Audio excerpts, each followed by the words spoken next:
Okay, guys, welcome back to Duffy's Garage. Tell you what, I got to get into this video editing because this is my third attempt on the video. My phone's running out of storage. Of course, you've heard that old saying before on the channel. Just not big with the editing. I just pretty much shoot everything from the phone, one cut, and that's it. So I'm going to take you through this real quick so I don't run out of storage here on the phone. So I just wanted to talk about the engine stand and the build itself today. Basically, I purchased this frame piece, which goes to the back of the engine plate, and then to your regular motor mounts here. So the first thing I did was make an extension. And again, I just didn't want to bore you with, 40 hours of welding and grinding and stuff. So I just went and did it, and I just want to show you what I ended up doing. So I built this front piece. I put some casters on. It comes with wheels in the back, but I had to buy these in the front, along with some box tubing and some angle. Excuse me. And I made kind of like an angled up so I could see the dash a little bit better. So I got my radiator tucked in there. That's for the 65, and then 65 upper and universal lower radiator hoses. I'm sure I told you about that. Alternator, everything's buttoned up on the front. Water pump, all the pulleys, alternator. I have my starter hooked up. And that basically with the new PA Performance one, the mini torque style, you move your starter to the other side. So your battery and your starter is going to go to the same one. And then you put the smaller wire on the other side. This one that you see here goes to the top post. This will eventually go to the top of my coil. And so we'll take a look at these gauges here. These are all pretty much Amazon specials. I have my 12-volt source here. Turns everything on. Nothing's hooked up, of course, right now. Ignition. And I just have the one accessory for a fan right now. I have the electric fan. Tack, oil, pressure, temp, water temp, and my voltage here. And I have another throttle. I think we've talked about that before.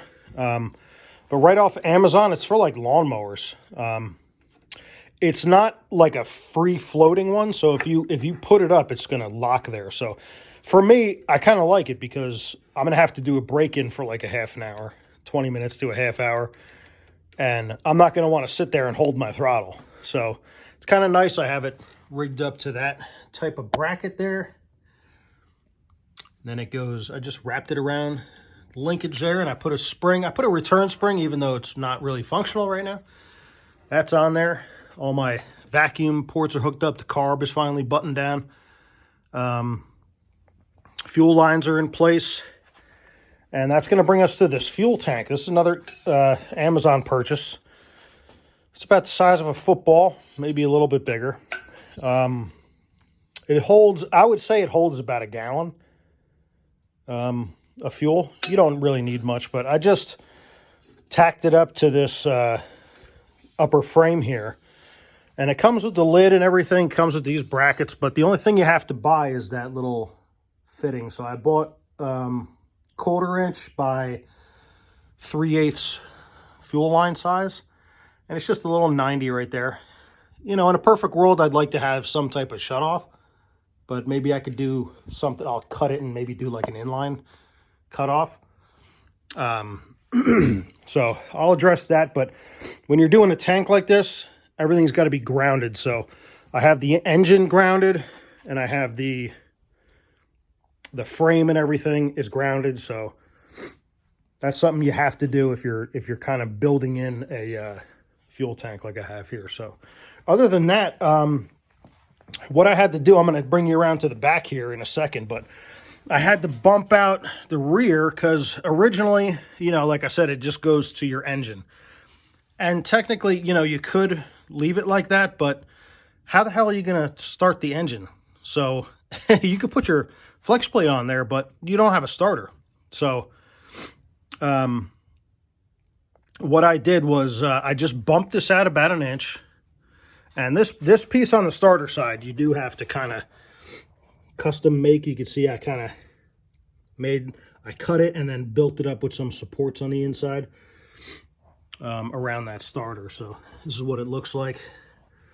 See if I can get you in here. But you have to kind of make a little bump out there for the starter.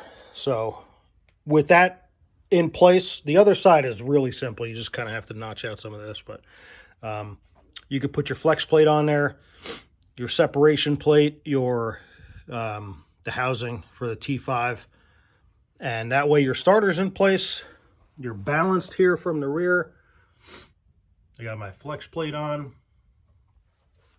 and you're good to go to start it. So everything's wired up. I mean, essentially what I need to do now, I don't think I'm going to have enough time today, but I have to just add some, let me move this to the side for you. I have to add radiator fluid. I got to put gas in it. And most importantly, I got to pull this distributor out. Now that it's buried, got to pull the distributor out.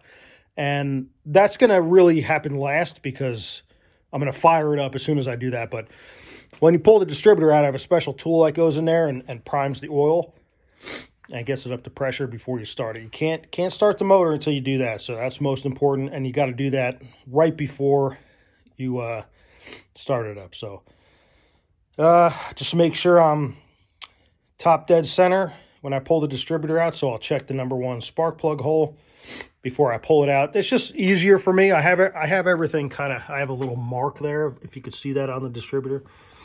This little guy right there. Have a little indicator mark on both the top and the bottom. And that's just for me when you know, I pull it out on number 1. So I'll make sure that lines up again. If I need to, I'll make some more marks. But yeah, guys, it's coming along. All the gauges are hooked up. I basically have my little pack over here. That's where your accessory and the 12-volt source is coming from. And that big box you see there, that's essentially where all the gauges get their power, and that's my ignition. So that will run straight over to this relay, which comes with that kit, which is really nice. I have an MSD one, but I don't think I need to use it. And that relay essentially comes down,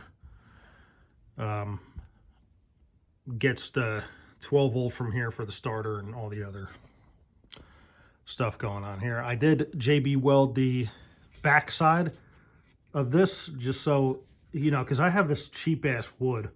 I should have used like some freaking mahogany or some oak or something, but it's just what I had lying around. So I just did reinforce this throttle area a little bit with some JB weld so it doesn't disintegrate. Other than that, I just have these tucked up while moving. But essentially I have my power here and my ground. I'm going to hook these up to a clip, just like I had this side. I'm gonna hook the negative up. I'm going to redo this, and just so I have the clips. And I just sit my battery here on the side. Got my fuel tank there. Everything else is built into the engine stand. So I just wanted to give you guys just kind of a final review of, man, some long hours. I didn't want to bore you with this, like the actual stand build, but wanted to show you the final outcome of it. So that's what it looks like. If you guys have the money, buy one, because it's like $1,000 or so. If not, get the one from Amazon for like $40, but you're going to be putting some serious labor hours into it and piecing it all together. But now that it's done, the stand is set up for a 302 with a T5, and I'm sure it'll fit the C4, no problem. And yeah, I'm super happy. I'm very excited, and I'm also extremely nervous to start this up because there's a ton of money into this build. Everything was done really well, quality parts. Only thing I'm waiting on here is a set of headers. that were, of course, back ordered, but I got the headers that will fit the T5. I just really hope I don't have to fuck with my brackets in the back like I just did for the bell housing. So I want to thank you guys again for tuning into my channel. Give it a like and subscribe if you like my content. We'll have a startup coming next for you guys, so please stay tuned for the 302 startup. All right, guys, take care.